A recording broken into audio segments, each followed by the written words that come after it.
우리는 지난 시간까지 이 복음주의 운동, 요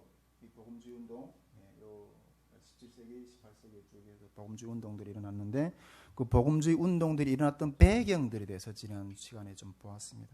그런 배경 하에서 우리가 요점으로 짚어봐야 될 영성이 과연 어떤 영성인가 하는 그런 내용들을 오늘 본론적으로 좀 다루려고 하는데, 그 복음주의 시대의 그 영성이라고 했을 때 회심, 이 회심이거든요. 이 회심의 신앙에 대해서 한번 좀 보도록 하겠습니다. 이 복음주의 시대, 경건주의 시대의 그 영성이라고 했을 때 이 경건 모임, 그다음에 이 회심, 이 두 가지를 이렇게 말할 수가 있는데, 이 경건 모임이라는 것은 어떤 내용인가 하는 것들에 대해서는 우리가 앞서 시간들에 다 보았어요. 또 오늘 시간에는 이 그 회심은 과연 어떤 신앙인가 하는 내용들을 지난 시간에 우리 그 배경을 살펴본 그 근거 안에서 이렇게 좀 오늘 이어서 좀 보도록 하겠습니다. 먼저 이 회심의 이 중요성, 이렇게 내용들을 좀 보려고 하는데, 회심을 이렇게 보려고 하는데, 이 회심의 중요성에 대해서 먼저 이렇게 좀 말씀을 좀 먼저 이렇게 드리게 된다면, 우리가 이 종교개혁 시대를 신앙고백의 시대라 그랬죠. 신앙고백의 시대. 이때 이 캐톨릭하고 분리되면서 구원의 어떤 바른 어떤 그런 신학은 이게 정립을 해놨는데, 그렇지만은 삶이 뒤따라가지 못하는, 신학은 있는데 구원이 바른 어떤 그런 진리는 선포되었는데 삶이 따라 못 가는 어떤 그런 삶의 변화가 일어나지 못하는 어떤 그런 상황에 있었다고 그랬어요. 그런데 이 삶의 변화에 대한 요구로 일어난 것이 이게 경건주의 운동, 복음주의 운동이라고 그랬어요. 이제 남은 것은, 그러면 이제 그 구원의 어떤 바른 신학은 세워졌는데, 이제 남은 것은 그 구원의 바른 어떤 진리를 삶 가운데서 어떻게 살아내느냐, 바른 복음의 기초 가운데서 그것이 이제 남은 거예요. 그 길들을 이때까지 쭉, 그때부터 종교개혁 시대 이후부터 지금 묵상해오고 이렇게 그 찾아가는 것이 이후의 어떤 그런 영성인 거죠. 우리가 보면 이 그 종교의 길, 종교적인 삶이라는 것은 그냥 윤리적이고 어떤 도덕적인 차원을 다루어요. 종교적인 삶이라고 했을 때는. 그러나 이 복음주의가 요구하는 삶은 이 완전한 새 환경이에요. 우리가 우리가 종교인이라 그러잖아요. 근데 이 말은 우리 크리스찬들에게는 합당하지는 않아요. 근데 종교인이라고 했을 때는 그 삶이 그냥 윤리적이고 도덕적인 차원으로만 따라가면 돼요. 그러나 이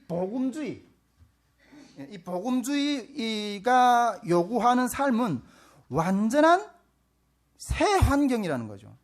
이 새 나라의 삶이라는 거예요. 이거는 단순히 어떤 윤리적이고 도덕적인 어떤 그런 것들을 추구하는 것이 아니라 새 나라의 새 환경의 삶을 추구하는 것이라는 거죠.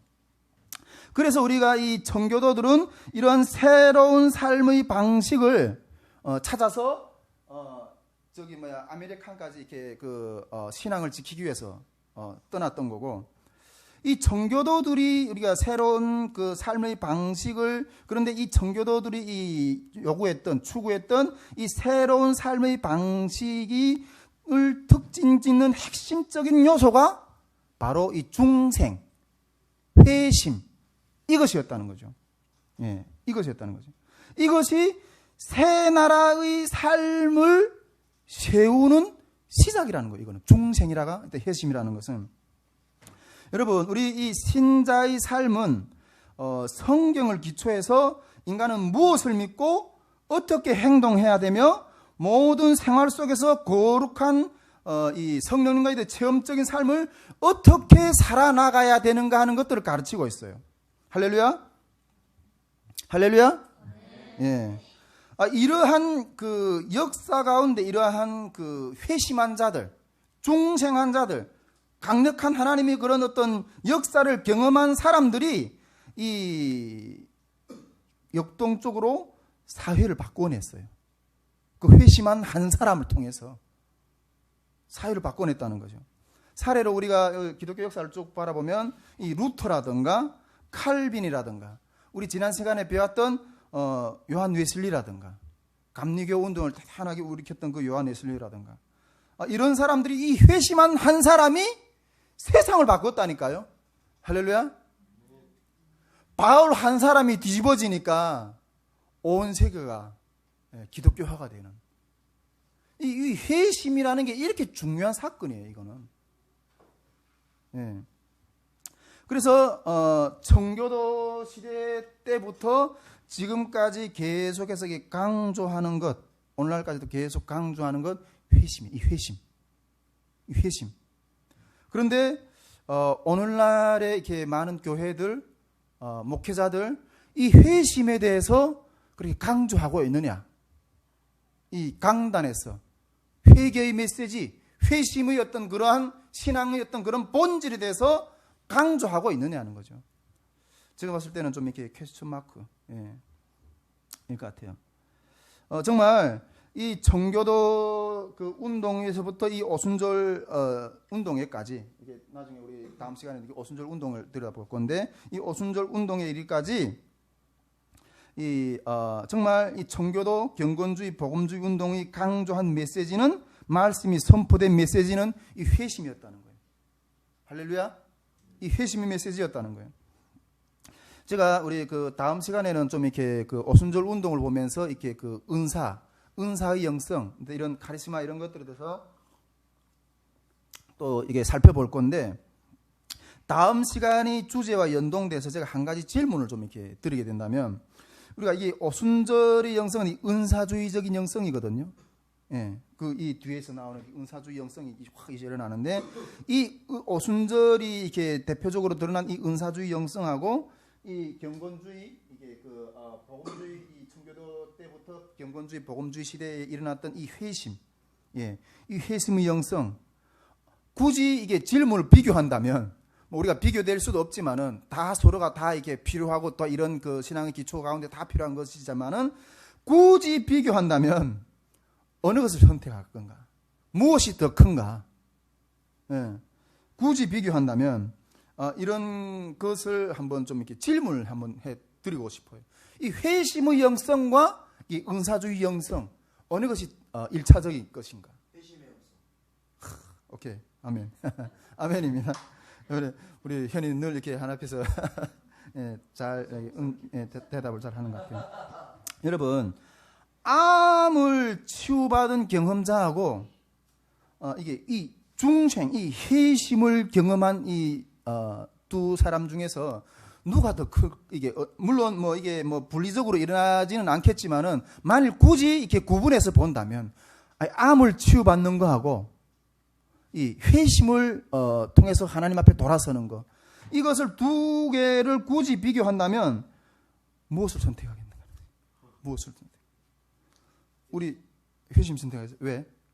지옥 가면 안 되지. 역시 맞아요. 정답에 우리 현이가 아주 정답을 이렇게 말했었는데, 나의 대답은 이게 회심을 더 중요하다고 생각해요. 특히 우리 그 총신에서 배우는 이 조직신학의 답은, 조직신학적인 답은 회심, 이 중생, 이것을 더 크게 비중을 둔다는 거죠. 은사주의 영성도 상당히 필요한 거지만은 영혼이 하나님께 돌아서는 것보다 크지는 않아요. 할렐루야. 저는 중국에 있을 때 저희 간증도 이렇게 많이 했지만은 이 다리를 이렇게 그 지팡이를 짚고 다녔다고 그랬잖아요.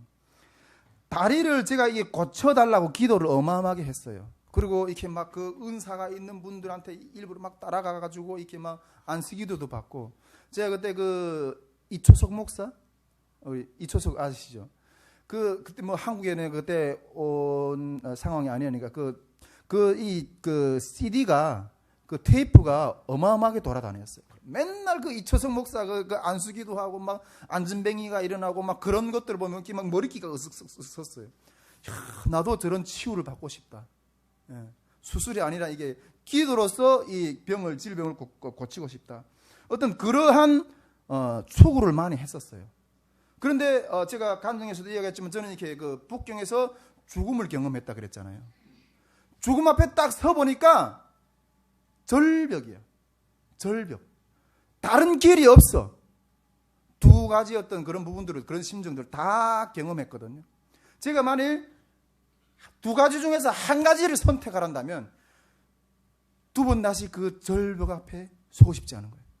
할렐루야. 예. 제 팔다리가 다 없다 할지라도 내가 갈 길이 열려지는 것, 그것을 더 추구할 것 같아요. 예. 이 회심, 중생이 그만큼 더 중요하다는 거예요. 할렐루야. 예. 자, 이 회심이라는 게 이렇게 중요한 어떤 그 중생이라는 게 우리 기독교 신앙에서 이렇게 중요한 건데, 이 회심을 통해서, 이 중생을 통해서 비로소 하나님의 나라가 시작이 된다는 거예요. 이 종교적인 삶이라는 것은 뭐 어떤 윤리적, 도덕적인 어떤 그런 것들을 추구하는 어떤, 그걸 추구해서 내가 인간적으로 뭔가 이렇게 근사해 보이는 이런 신앙이 아니라, 이 회심을 통해서 이제 이거는 새로운 나라, 새로운 삶이 펼쳐지는 어떤 그런 시작이라는 거예요. 이 중생이라는 것은. 그만큼 중생이라는 게 이게 중요해요. 자, 그러면 우리가 성경에서 이 중생, 이 회심에 대해서 어떻게 가르치는가 하는 것들을 좀 이게 같이 좀 들여다보고 싶은데, 이 종교 심리학이라는 것도 있어요. 예, 종교 심리학이라는 것도 있는데, 이 종교 심리학에서는 중생하고 회심을 같은 맥락에서 설명을 해요. 중생하고 그 회심을 같은 맥락에서 설명하는데, 그러나 이 교의학에서는 이 구분을 해요. 예, 구분. 이 교의학이라는 것은 이 신앙의 어떤 그런 뼈대잖아요. 가르침이 뼈대잖아요. 근데 여기에서는 이 중생과 회심에 대해서 좀 이렇게 그 분리시켜서 이렇게 이야기를 한다는 거죠. 중생과 회심은 중생은 한 번 일어나는 것으로 끝나는 건데, 회심이라는 건 여러 번 가능하다고 이렇게 이야기하고 있어요. 요게 무슨 말인가 하는 것들을 뒤에 가서 좀 더 구체적으로 설명할 건데, 어쨌든 이 그 교의학에서는 이 중생에 대해서 전체적으로 세 가지로 구분하거든요. 첫째는 새 생명의 원리, 그러니까 새 생명이 탄생하는 단계. 예. 그 다음에 새 생명으로 탄생을 했으면 그 새 생명으로 살아야 되겠죠. 예. 애가 태어났으면 애가 성장해야 되잖아요. 그 성장하는 단계가 있다는 거예요. 그리고 세 번째로는 이 새 생명이 완전한 상태로 회복되는 단계. 이 교의학에서는 중생에 대해서 이 세 가지로 구분하고 있어요. 예, 세 가지로. 다시 설명하면 영적인 생명이 탄생하는 단계, 그리고 영적인 삶을 살아가는 단계, 그리고 영적인 삶이 완성되는 단계. 이 중생에 대해서 이렇게 세 가지로 구분한다는 거죠. 근데 이 중생의 삶하고 이 육적인 삶, 이 중생이라는 건 영적인 삶이잖아요. 그리고 이게 영적인 삶이 있으면 육적인 삶이 있죠. 이게 육적인 삶과 영적인 삶을 비교해 보았을 때, 우리 북한에서도 이렇게 우리가 육체적 생명, 정신적 생명이 있잖아요. 정신적 생명, 김일성 우리 위대한 수령님과 영원히 함께 사는 거, 그게 정신적인 생명이잖아요. 비슷해요. 근데 그거는 우상이고, 얘기했지만 이거는 진짜 있는 생명인 거예요. 근데 육신적인 생명과 이 정신적인 생명을 우리가 비교해 봤을 때, 이 육신적인 생명은 탄생이 있고 삶이 있고, 그 다음에 그 끝은 죽음이에요. 그런데 이 영적인 생명은, 이 중생도 새로운 탄생이 있는 거예요. 중생에 대한 탄생이 있고, 그 중생의 삶이 있어요. 그리고 중생의 삶의 끝은 뭐예요? 영원이에요. 중생의 삶의 끝은 영원이에요. 영원히 사는 삶이거든요. 육체적인 삶은 끝이 있지만은, 죽음이 있지만은, 이 중생의 삶의 끝은 없어요. 영원하다는 거예요.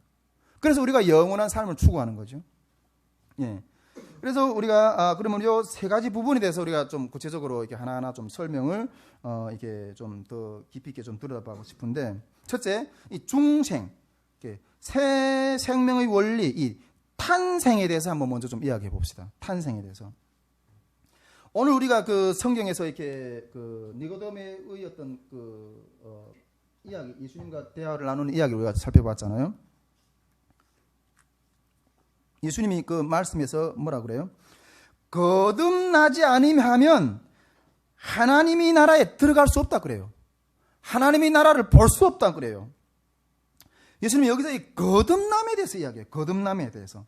근데 이 부분에 대해서 니고데모는 이 거듭남이라는 게 뭔지 몰라가지고, 내가 다시 그러면 다시 엄마, 니고데모의 나이가 그때 제가 봤을 때는 40에서 한 50대 어떤 그런, 중간 어떤 나이 정도 됐을 것 같은데, 그러면 내 나이에 지금, 엄마의 모태에 다시 들어갔다가 다시 태어나야 되는가? 중생에 대해서 이해를 못 하는 거예요. 예. 예수님이 중생하지 못하면 다른 나라에 못 들어간다고 이렇게 이야기하니까 이해를 못 하는 거예요. 여러분, 우리 여기 다 중생하셨습니까? 예. 중생하셨습니까? 예. 그 확신이 있어야 됩니다. 근데 이게 니고데모는 그렇게 이스라엘의 그 정말 그런 선생인데도 그걸 이해를 못 하는 거예요. 그런데 여러분, 이 중생이라는 것은, 여기서 이게 예수님 말씀하는 이 중생이란 이 거듭남이라는 것은 사람이 믿기 전에 마음에서 잉태하시는 성령의 역사예요. 성령의 역사. 이것은 아주 이게 신비적인 어떤 그런 부분이라고 말할 수 있는데, 즉 자연적인 사람이 영적으로 다시 태어나는 거예요. 영적으로 이거는 성령으로만 가능한 거거든요. 영적으로 다시 태어나는 거예요. 저기 신학적으로 정리하면 이 중생은 본성의 회복을 말하는 거예요. 본성의 회복. 예. 원래 본성이 어떤 것이었어요? 우리 인간이 원래 본성? 예. 죄 이전에는 죄 없었던 사람을 하나님 창조하셨어요. 아담은 영적은 죄 없는 완전한 상태로 하나님이 창조하셨거든요. 그 흙으로 빚으시고 코에 생기를 부어서 생명이 됐다 그랬잖아요. 그런데 이 본성이 죄로 인해서 육체가 돼버려 죽는 존재가 되었는 거예요. 영이 떠난 거예요. 그런데 이 하나님의 영이 다시 우리에게 오는 거, 여러분, 이게 중생이에요. 성령이 우리 가운데 임해서 우리의 영적인 눈을 뜨게 하는 거, 이게 중생이에요. 할렐루야. 우리가 우리 이번에 수정자매도 이번 여름에 말씀학교 꼭 참가하세요. 이 성경을 쫙 배울 때 우리가 이 내용이 우리 제가 했던 원형 회복 사관인 거예요. 하나님이 영이 인간적으로 하나님이 영으로 창조된 인간이 죄로지만 육체가 되었다가 그리스도의 대속의 피의 그 죄값 속죄의 사역으로 해서 하나님의 성령이 다시 우리에게 오는 거. 네. 이게 중생이에요. 쉽게 말하면. 다시 태어난단 말이 무슨 말인지 몰라가지고 이 니고데모가 오늘 본정에서는 이렇게 하는데, 중생이라는 것은 다시 말하면 죄로 인했던 상실되었던 우리 어떤 하나님이 떠났던 영이 원상태로 되돌라지고 회복이 되는 것. 이 하나님의 역사, 이게 중생인 거예요. 할렐루야. 예. 그러므로 여러분, 이 중생이라는 것은 있어도 되고 없어도 되는 것이 아니라 필수적으로 우리 가운데 일어나야 되는 하나님의 역사라는 거예요. 그런 사역이라는 거예요. 할렐루야. 이 원래 상태로 돌아오지 않으면, 우리가 이 하나님이 원래 상태로 돌아오지 않으면 하나님을 알 수도 없고 하나님의 나라에도 들어갈 수도 없다는 거예요. 할렐루야. 우리 총신에서 늘 이야기하는 제가 이렇게 존경하는 신학자 중에 한 사람이 바빙크라는 분은, 이 중생은 타락한 피조물에게 대한 하나님이 권리 주장이라고까지 이야기했어요. 타락한 피조물에 대한 하나님이 권리 주장이라고까지 설명했거든요. 즉 이 중생은 이 하나님의 역사인데, 하나님이 그냥 임해야지만이 그게 살아나거든요. 생기를 불어줘야지만이 살아나는데, 이거는 오직 하나님이 주권적인 역사인데, 이거는 피조물에 대한 하나님이 자기 권리를 주장하는 어떤 그런 사역이라는 거죠. 그러니까 즉 이 하나님이 자기 것을 되찾는 하나님의 역사라는 거예요. 우리가 아무리 중생하겠다고 막 몸부림쳐도 이게 태어나지 않아요. 이 중생은 하나님으로부터 오는 거예요. 에베소서 2장 8절 말씀이라고 그랬죠. 믿음은 너에게서 나는 것이 아니라 하나님으로부터 오는 선물이라고. 이 선물을 구해야 됩니다. 예. 자기 것을 되찾았을 때, 우리가 그때 자기 것을 되찾으시면서 하나님이 성령이 하시는 어떤 그런 사역에 대해서 요한복음 13장에서 우리의 성령이 보혜사 성령이 오셔서 하실 일들에 대해서 예수님이 말씀하시잖아요. 자기 것을 되찾는 그 역사 가운데 성령이 오셔서 무슨 일들을 하신다 그랬어요? 죄에 대해서, 의에 대해서, 심판에 대해서 그 성령이, 보혜사 성령이 우리에게 가르친다는 거예요. 왜? 육신이 되었던 우리의 일들을 벗기고 영의 길로 나을 것에 대한 설명을 그 성령 하나님이 오셔서 우리 가운데 죄에 대해서, 의에 대해서, 심판에 대해서 가르치면서 살리는 그런 역사들을 일으키신다는 거예요. 우리가 성경에서 보면 이 중생, 이 회심의 증거들을 이렇게 성경을 볼 때, 이게 베드로가 설교할 때 그 2,000명, 3,000명이 막 회개하며 돌아오잖아요. 그때 우리가 어찌할꼬, 우리가 정말 그 예수를 십자가에 못 박혀 죽으신 그 예수가 하나님의 아들이었고 그 죄를 우리가 지었다. 이제 우리가 어떻게 해야 되느냐. 이게 중생할 때, 회심할 때 일어났던 그 고백들이었던 거예요. 여러분, 우리는 이러한 이것을 보고 새 탄생이라 그러거든요. 새 탄생. 우리는 이러한 새 탄생의 경험들을 하고 있는가 하는 거예요. 새 탄생의 경험들을 하고 있는가. 경험들을 하고 있습니까? 저는 처음에 이렇게 중국에서 교회를 다닐 때 남들은 이게 하나님을 보고 이게 하나님 아버지 막 이렇게 기도하는 거예요. 하나님 아버지랑 막 기도하는데 제가 그 말을 근데 너무 어색한 거예요.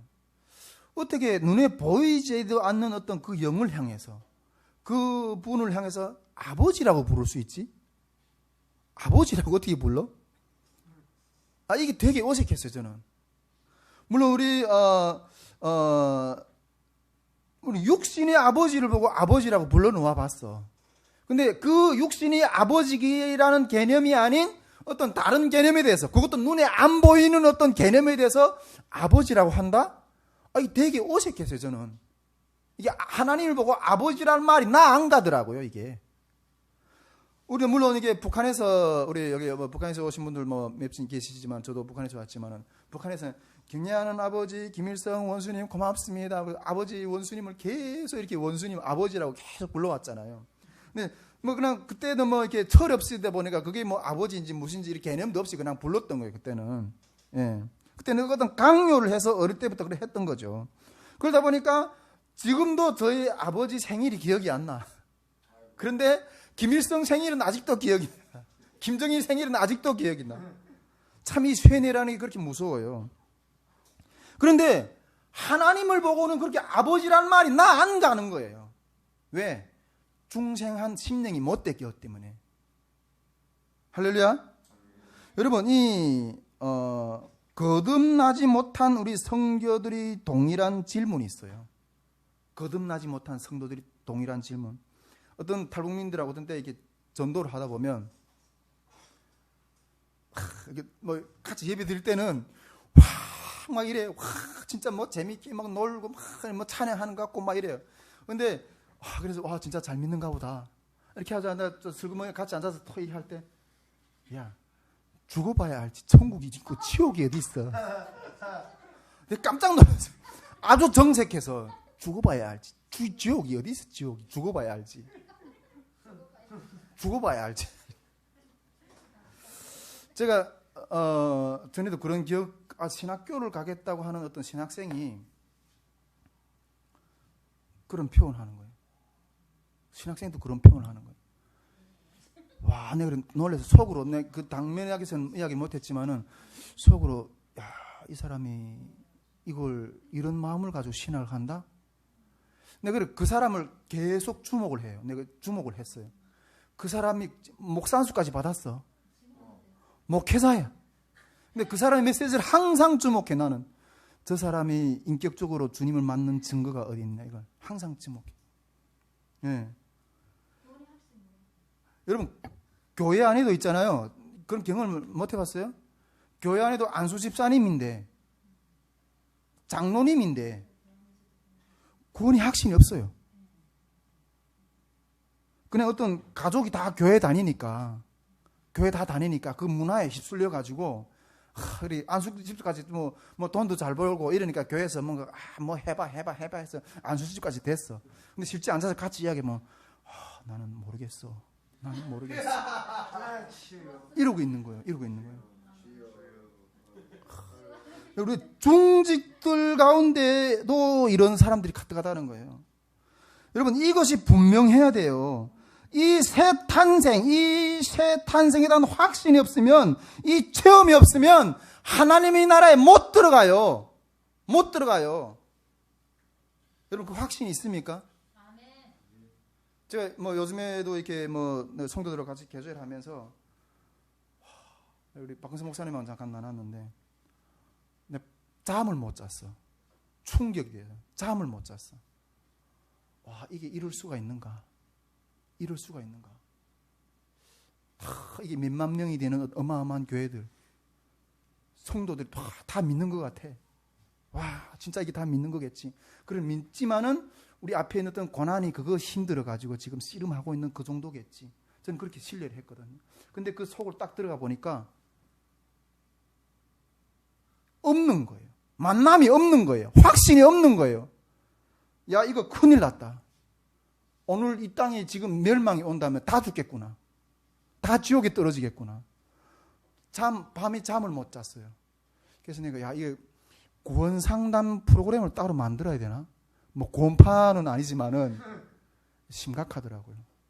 그러면서 이 대한민국 교회를 바라보면서 이 안에서 구원받을 자가 과연 몇이나 될까? 야, 제가 이게 가슴을 쳤어요. 가슴을 쳤어요. 탈북민 목회도 바라보면서 교회에 와서 뭐 돈 줘서 뭐 조금 믿지 않잖아. 그게 다 아니에요. 내가 왜 북한 선교를 하는데? 우리 다시물맷돌 선교회가 통일 선교를 향해 나가지만은 그 예수님 위에 통일 선교를 올려놓지 않아요. 먼저는 내가 살고 봐야 돼요. 내가 먼저 살아야 된다니까요. 심각합니다, 여러분. 여러분, 이게 오늘 성경에 말해서 네가 거듭나지 못하면 하나님 나라에 못 들어간다 그랬잖아요. 심각하게 받아들여야 됩니다.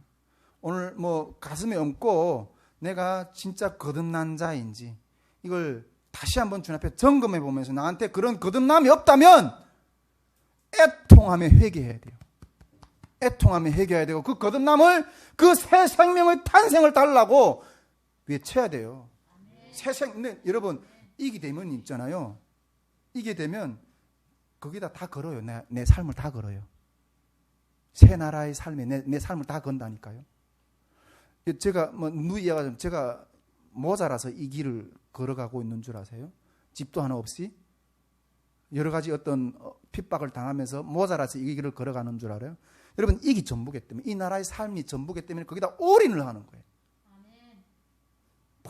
영적인 훈련 이렇게 다양하게 많이 할 수도 있어요. 그러나 이 거듭남의 생명의 이 역사가 일어나야 된다는 거. 이게 만남이 이루어지면 누가 말을 하지 않아도 거기다 그냥 자기를 다 꼬라박아요. 올인해요. 왜? 그 안에서 이게 전부기 때문에. 이 중생의 역사가 일어나야 된다는 거예요. 통일 북한 선교 가운데 우리 외치지만 이 중생이 일어나야 돼요. 중생의 역사들이 일어나야 돼요. 여러분, 이 중생한 이 회심을 한번 경험한 사람이 한번 뒤집어지니까 거기다가 내 삶을 올인해 버리니까 가족이 바뀌고 나라가 바뀌고 전 세계가 바뀌는 거예요. 이 어마어마한 역사, 이게 일어나야 된다는 거죠. 네, 할렐루야. 이게 이 중생에서 이 첫 탄생이 일어나야 된다. 이 탄생이. 자, 그러면 이 탄생이 일어났다면 탄생의 삶이 있다는 거예요. 삶. 중생하는 것으로 끝나지 않는다는 거예요. 생명이 태어난 것으로 끝나지 않고 이제는 자라가야 된다는 거예요. 그 생명이 자라가야 된다는 거예요. 근데 그 삶이 더 중요하다는 거예요. 이제는 이 새로운 나라의 삶이 이제는 요구되는 거예요, 우리에게. 새로 태어났으니까 그 새로운 나라도 그냥 이렇게 어중이 또중이 어떤 그런 것이 아니라 그 새로운 나라의 법이 있어요. 그 새로운 나라의 법의 요구를 따라서 살아가야 된다는 거예요. 할렐루야? 네. 어떤 형식적인 한계, 우리 이 복음주의 운동 가운데서는 이 복음주의자들의 생각은 이 형식적인, 외형적인 어떤 그런 형태적인 어떤 그런 종교적인 삶, 이것을 넘어서는 우리 종교적인 삶이라는 게 뭐라고 했을까? 교회 출석하고 예전을 새벽 예배하고 주일 예배하고 수요 예배 참가하고 금요 예배 참가하고 그리고 성례를 준수하고 신경에 대한 사도 신경에 대한 그 모든 것들이 동의가 다 일어나고 성경 공부를 하고 11조를 하고 이게 어떤 말하면 어떤 면에서 보면 형식이거든. 신앙의 어떤 형태거든요. 물론 이 형식도 중요하지만은 근데 이 복음주의자들이 이 요구했던 어떤 그런 부분들은 이 중생의 삶이라는 것은 이러한 형식적인 것 이상의 것들을 필요한다는 거예요. 이상의 것들을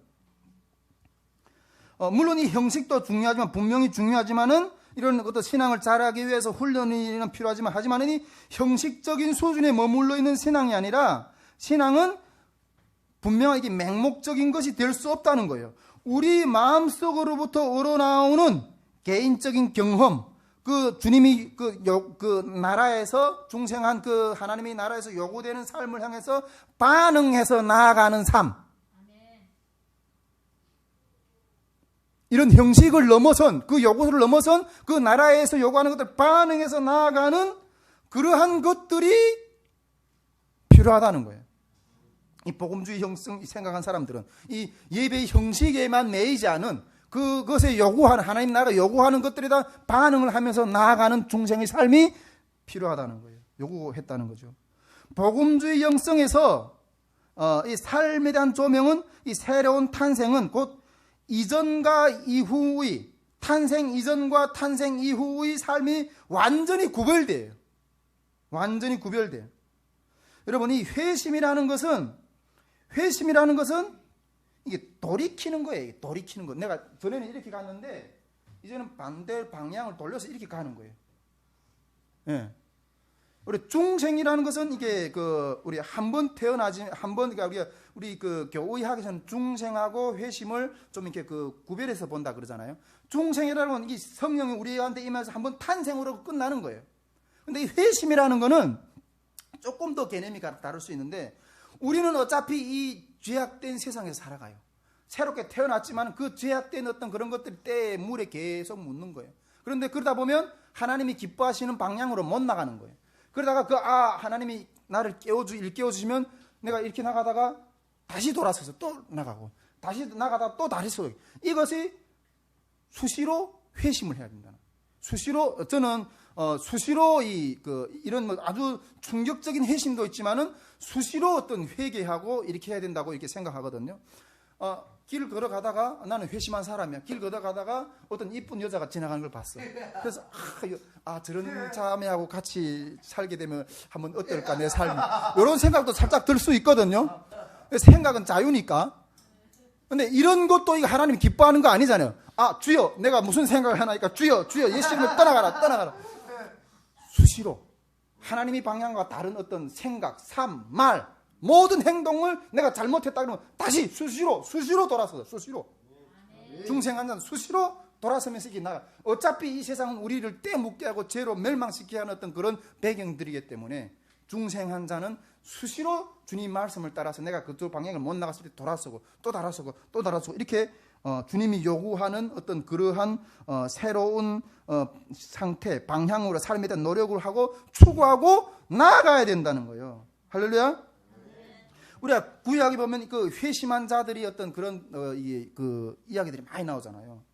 구약에 대한 회심에 대한 죄로부터 하나님께서는 구약 백성들로부터 죄로부터 분리돼서 이스라엘 백성들이 하나님께로 돌아오기를 원하시는, 하나님을 대적해서 멀리 떠나가는 자들이 이제 너는 회개해서 하나님께로 돌아오기를 원하시는 어떤 그런 것들을 계속 이야기하고 있잖아요. 여러분 우리 신약 성경에서 탕자를 보세요. 그 죄 아버지를 떠났던 자리에서 이제는 다시 돌아서서 아버지께로 가야 되는 거예요. 할렐루야. 삭개오를 보세요. 삭개오를 회심하니까 회심했어. 그래 회심한 걸 끝나. 그래 난 다 됐어. 근데 회심한 자의 행동이 따라 내가 만일 다른 사람의 것을 늑탈한 것이 있으면 내가 4배나 갚겠다고. 마음만 회심한 걸 삶이 회심의 어떤 표현이 나타나야 되는 거예요. 그 사마리아 여인을 보세요. 그 우물가에서 그렇게 남자 5이나 바꿨지만 인생을 바뀌어지지 않는데 이제는 그 자리에서 돌아서서 그리스도를 전파하잖아요. 예. 나만 장군을 보세요. 그 우상을 섬겼던 그 자리에서 이제는 돌아서서 여호와를 섬기는 그런 자리로 나아간다는 거죠.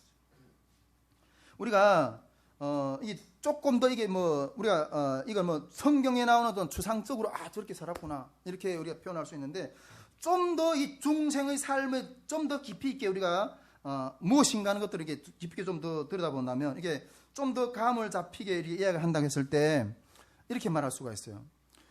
예수님의 어떤 가시적인 사역은 부활에서 예수님이 어떤 가시적인 그 표징이 부활의 삶이라고 이렇게 말할 수 있는데 이것은 이게 중생의 삶을 예표한 것이라고 말할 수 있다고 보고 있습니다.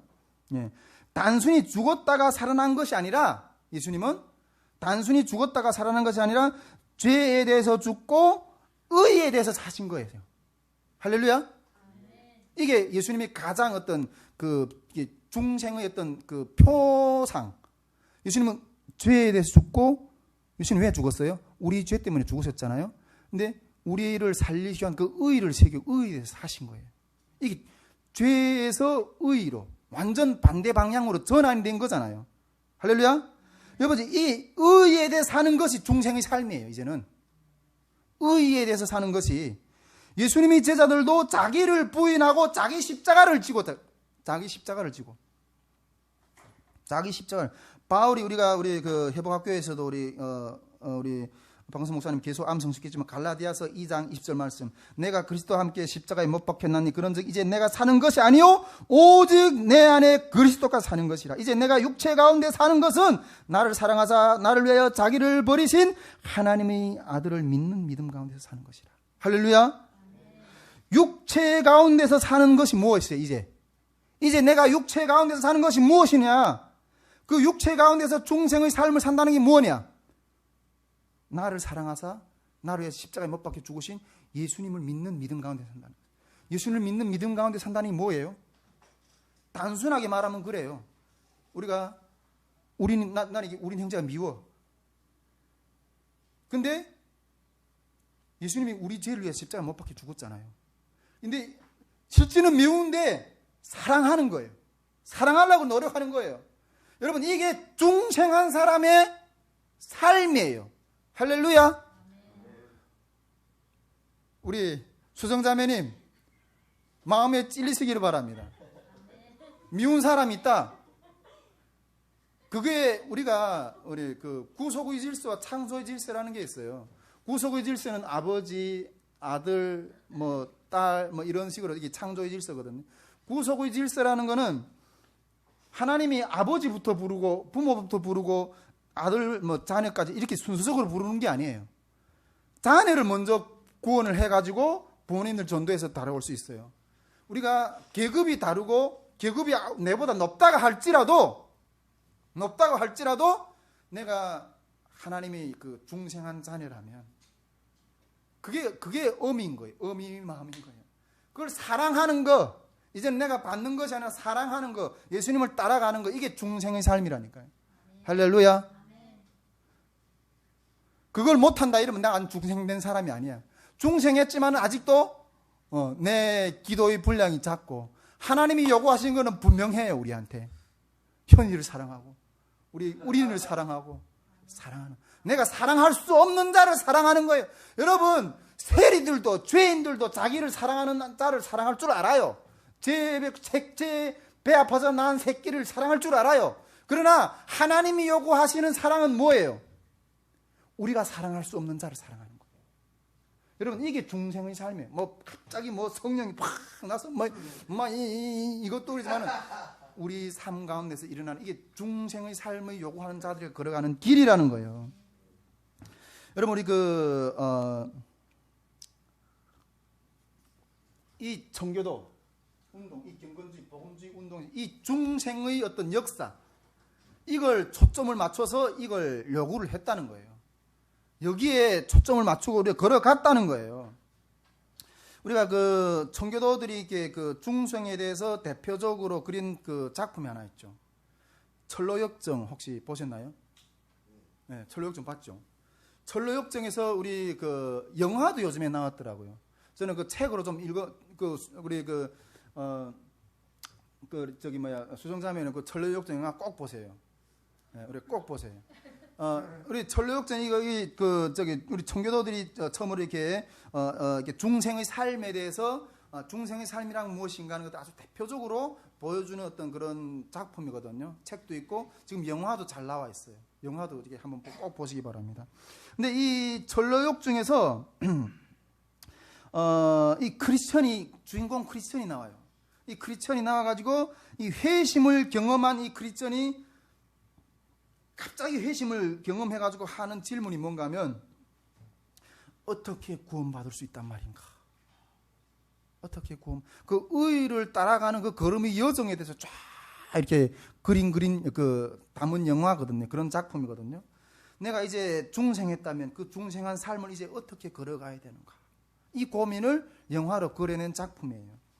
근데 이 크리스천은 이런 질문을 가지고 그 무거운 어깨에 무거운 짐을 메고 이 영적인 구원의 여정을 이제 출발을 해요.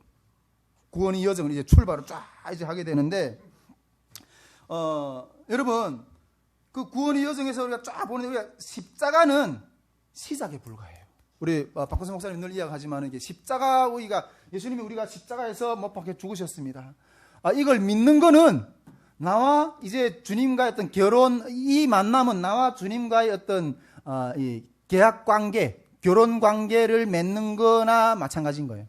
그 단계에 불과한 거예요. 이제 그 주님하고 같이 살아가는 결혼하고 신부가 그냥 결혼하고 그냥 계약서에다 그냥 반지만 딱 이렇게 끼워주고 헤어지나요?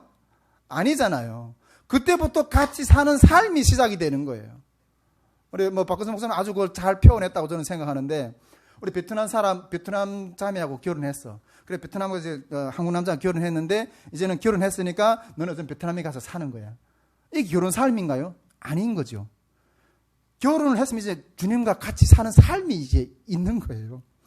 이 십자가라는 것은 이제 그 시작에 불과한 거예요. 믿음이 시작에 불과하는데, 이제 십자가는 구원의 은혜는 그 회심은 이제 시작에 불과하다는 거죠. 이제 그 같이 사는 삶 가운데서 이 크리스천은 그 천로역정에서 이 크리스천은 그 직면을 하는 그 험난한 여정을 이제 시작이 되는 거죠. 그 영화가 있어 쫙 시작이 된 책에서. 그리고 가다가 그 어마어마한 그 어깨에 그 등에 어마어마한 무거운 짐을 밀고 이렇게 가다가 이게 어려움의 계곡이라는 어떤 계곡도 지나가고, 이 허영의 시장이라는 어떤 그런 그 시장도 지나가고, 또 죽음의 그림자 계곡이라는 어떤 그런 계곡도 만나는 거예요. 우리가 살다 보면 정말 이게 허영심에 따라서, 돈의 어떤 허영심에 있어서 확 따라가는 어떤 그런 때도 있고, 그 다음에 이게 어둠이 어떤 그런 골목에 들어갈 때도 있고, 그런 것들을 그런 형상화하게 이게 표현을 한 거예요. 이 크리스찬이 그 무거운 짐을 구원의 여정 걸음을 걸어가는 가운데 이 어둠의 계곡, 허영의 시장, 그 다음에 죽음의 그림자 계곡, 이런 것들을 만나면서 그런 통과를 하는 거예요. 구원의 여정 가운데. 그 가운데 여정 속에 아주 이게 사악한 인물들도 만나요. 세속의 현자. 여러분, 이 세상에는 얼마나 그 현자들이 많아요.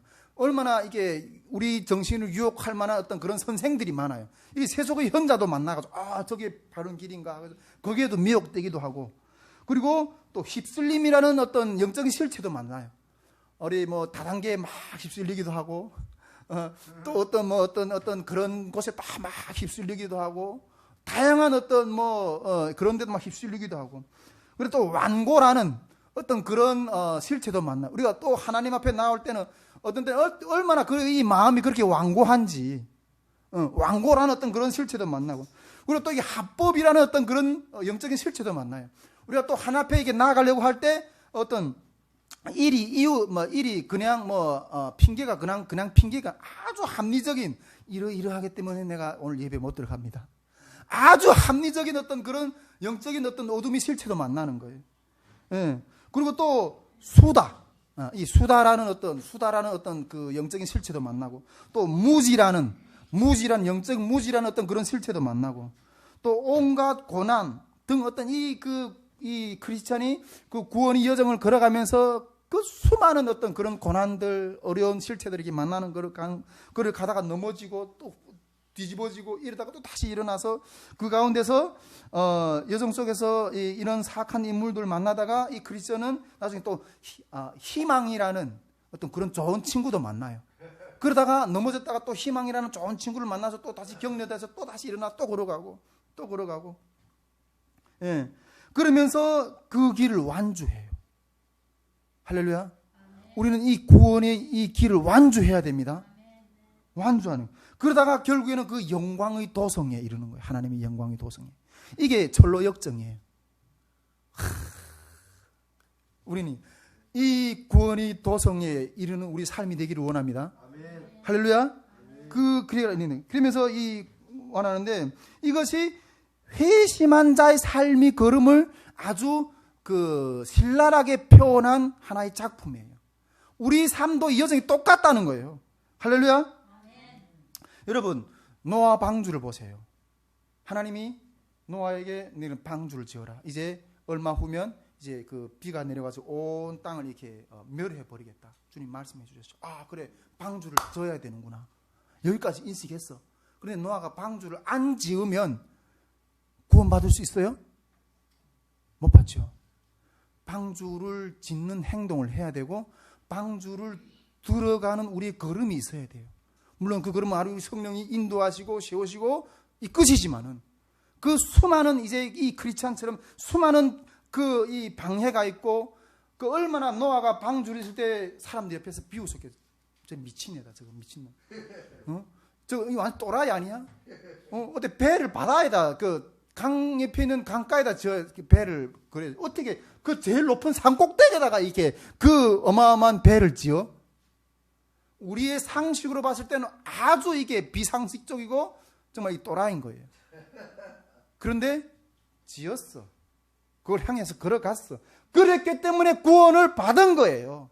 여러분, 십자가의 구원입니다. 이게 회심이. 근데 이거 일어났다. 근데 그것을 향해서 그 구원의 여정의 가운데 우리가 걸어가지 않으면 이 회심이 받은 그 하나님의 새로운 나라에서 탄생뿐 아니라 그 안에서 살아가는 삶을 향해서 나아가는 그 걸음이 없다면 멸망해요. 결국에는.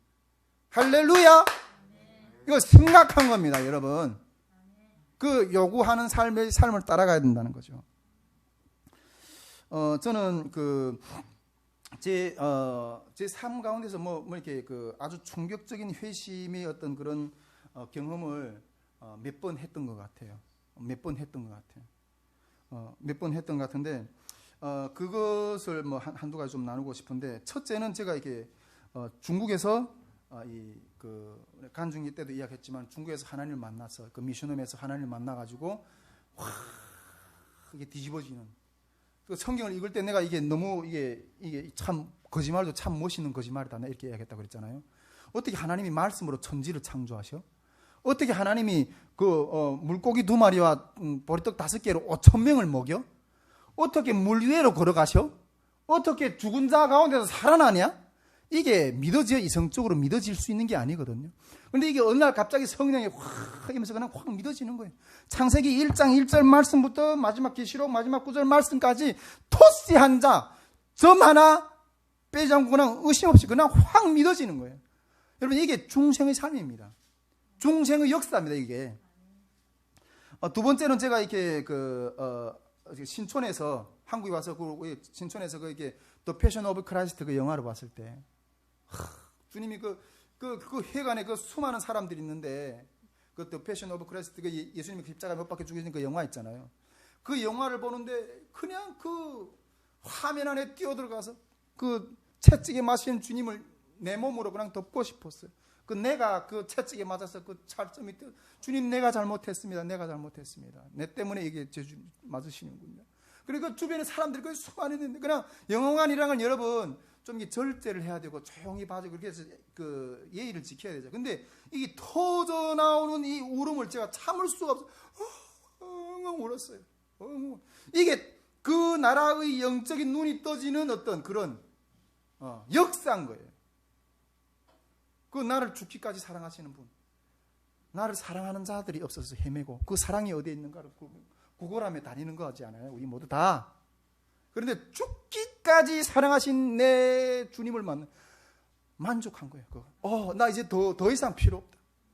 뭐 무슨 100억 100조 똥같이 나를 사랑하신 그 사랑하는 자가 꽉 들어와 있으니까. 여러분 우리가 사모하는 자를 한번 만났을 때 그 기쁨이 얼마나 충만해요. 아무것도 필요 없고 자녀의 어떤 그런 어떤 이런 것도 필요 없고 그거 하나만 만족한 거예요. 그 중생의 역사가 이래. 한 번은 또 어떤 경험을 했는가 하면 제가 이게 전에 저 성산교회를 다닐 때 어느 날 갑자기 하나님이 원수를 사랑해라. 원수를 사랑해라. 왜요? 내가 왜 사랑해야 되는데? 내가 왜 사랑해? 내가 뭘 잘못했는데? 그 사람이 나한테 핍박을 하고 그랬는데 내가 뭘 잘못했는데? 그때 내 마음에 주님이 감동이시면 하나님이 우리를 위해서 십자가에 못 박혀서 원수를 향해 죽은 사랑이라는 거예요. 여러분 아담이 죄를 지어서 하나님을 떠났을 때는 하나님과 대적한 상태예요. 그는 원수 상태예요. 원수. 단순하게 어떤 십자가 우리 죄 때문에 죽었구나 이런 생각했는데 그때 원수를 사랑하는 어떤 그 메시지를 받을 때 원수된 자를 위해서 죽은 십자가구나. 그걸 깨달은 거예요. 그때 내가 확 이러면서 원수를 사랑해라고 탁 내 마음 가운데 생각이 됐던 제일 첫 번째 떠올랐던 원수는 저희 집사람이었어요. 그러면서 통곡에서 쫙 그냥 웅웅 울었어요. 웅웅 울었어요. 옆에서 누가 기도하든 말든 상관. 그냥 이 북밭으로는 토설을 막 그냥 토설을 했어요. 다 그렇게 하다 나보니까 내 마음 가운데 원수가 없어진 거예요. 집사람도 밉지 않고 북한의 김일성도 밉지 않고 내 부모를 죽였던 어떤 그런 원수라도 밉지 않은 거예요. 그 원수가 사라진 거예요. 세상에 원수가 없어요. 이 원수가 없는 이것의 자유함. 이야, 누구는 이게 말을 표현이 안 돼요. 어떤 그러면서 내가 옆집에서 그 옆집의 할아버지가 그 담배를 피워가서 그 담배 연기 때문에 온결에 힘들었던 거. 그래서 층간소음, 그 아파트 살면서 그 층간소음 때문에 맨날 한 10년 넘게 싸웠던 것. 나중에는 그 문에 들어가서 목회자가 제가 개인적인 어떤 그 성격을 이게 보는 사람이 있다면 아마 저한테 같이 사역하고 싶지 않을 거예요. 개 지랄을 떨었어요. 문을 걷어차고 온갖 그 담배 연기를 피해를 입었던 그 집에 들어가서 동사무소 아파트 관리사무소에 가서 이렇게 해도 해결이 안 되고 그 목두심 집이 이름이 싸웠어요. 그랬어요. 제 어떤 그 비하인드 스토리를 아주 다 이야기 안 해서 그렇지 제 인간성이라는 건 우리 박근성 목사님 맨날 이야기하잖아요. 조두순이든 나든 똑같은 제약의 그 본질이 다 그게 있다고. 그건 막 칼을 들고 그 정도로 막 그래서 죽이려고 하겠다고. 막 그렇게 막 치를 그랬던 것들을 다 내가 잘못했습니다. 문을 두드리면서 내가 이제 내 평생 이때까지 살아오면서 원수지었던 관계를 그냥 다 이렇게 회개하면서 이게 풀어지는 거예요. 여러분 이게 회심입니다. 그런데 이 믿음의 여정 그 가운데 우리가 또 싸우는 어떤 그런 관계들이 계속 우리가 이 크리스천이 그 회심의 삶을 걸어가는 것 가운데 그 요구되는 삶을 우리가 살아가지 못하도록 계속 세상의 유혹과 사단이 그런 것들을 계속 이렇게 우리를 엄습하고 우리를 이렇게 막 묶고 그러잖아요. 근데 그런 것 가운데 싸우며 나가는 거예요. 할렐루야. 계속 이야기하고 싶지 않지만은 우리 가정 가운데서도 그런 싸움을 계속 하는 거예요. 가정 가운데서도. 단지 어떤 저는 그렇게 봐요.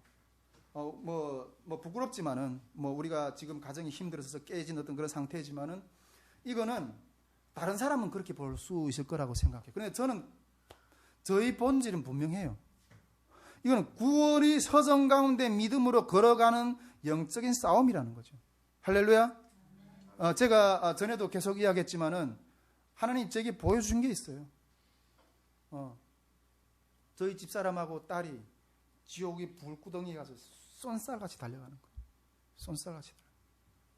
그 앞에서 딱 막아서 여기는 못 들어간다. 여기는 못 들어간다. 그래 딱 막아서는데 그 환상 가운데 이런 걸 보여주셨어요. 이제 그 막아서는 어떤 그런 걸 통해서 이 제 아랫다리, 무릎 아랫다리 이 밑에는 한 절반은 그 지옥불에서 타는 거예요. 타는 거예요.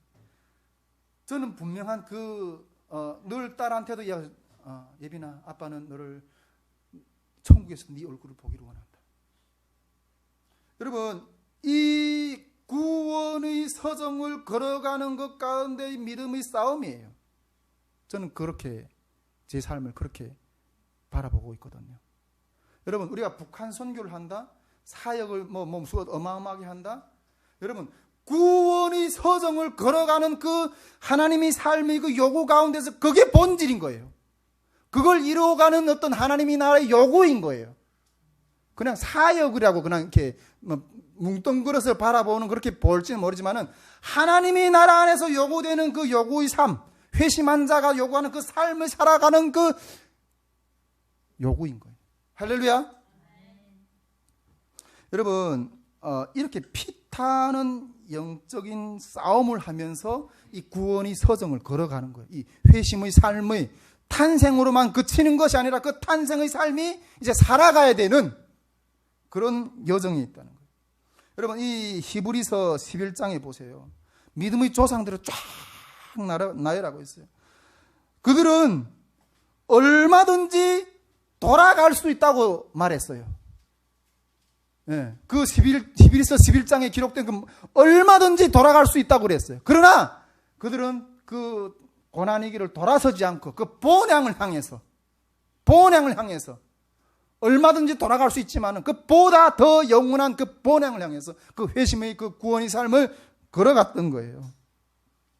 여러분, 우리가 이 참된 회심의 삶이라는 것은 우리의 이 모든 삶, 즉 가족, 결혼, 정신, 지갑, 일정, 관계, 직업, 여가활동, 투쟁, 정치 모든 분야에서 하나님이 요구하시는 이 삶을 우리가 따라가야 되는 그 회심의 삶이 요구된다는 거예요. 태어났으면 그 태어난 자가 이제 그 나라에서 요구되는 삶을 따라가는 여정을 걸어가야 된다는 거예요. 할렐루야. 맨날 앉아서 불평망하고 앉아있고 맨날 앉아서 여러분, 회심을 해서 따라가야 됩니다. 주신 남편에 대해서 감사하고 주신 자녀들에 대해서 감사하고 주신 하나님의 환경들에 대해서 감사하고 불평하다가 멸망한 백성들이 얼마인지 아세요? 여러분, 이것이 새 생명의 삶입니다.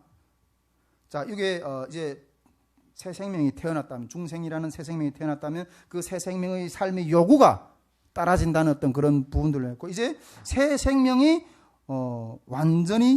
완전해지는 상태, 이 중생의 삶이 완전해진 상태를 중생의 완성이라고 그러는데, 우리 앞에서 태어났고 이 땅에서 죄에 대해서는 죽고 하나님에 대해서는 싸우는 어떤 하나님의 의에 대해서는, 죄에 대해서는 자기를 죽이고 하나님의 의에 대해서는 따라가면서 싸우는 이것이 중생의 삶이라 했다면, 이제 이 중생의 삶이 완전한 상태로 회복이 되는 어떤 그런 상태가 오는데, 여러분, 그것은 우리 육체를 벗은 후에야 가능한 거예요. 할렐루야. 우리가 이 살아가는 동안에는 이 싸움을 부단히 해야 돼요. 우리 육체가 이제 다 벗어지고 이제 하나님 앞에 딱 설 때 그 모든 이 세상의 그 근심 걱정 모든 것들 다 내려놓고 하늘 앞에서 눈물이 없이 평안한 그 쉼을 비로소 그때야지 누릴 수 있는 거예요. 그러나 우리가 이 땅 가운데서는 잠시 그 안식의 삶을 맛볼 뿐, 영원한 안식에 들어가는 것은 이제 앞으로 우리 앞에 남아 있다는 거예요. 여러분, 우리가 다 그 안식에 들어가는 주님의 거룩한 백성들이 되기를 주님으로 축복합니다. 예. 이게 우리가 세 가지 어떤 중생이라고, 그러니까 이게 회심, 이 복음주의 운동의 시대에 일어났던 주목했던 삶이 이 회심이라는 거예요.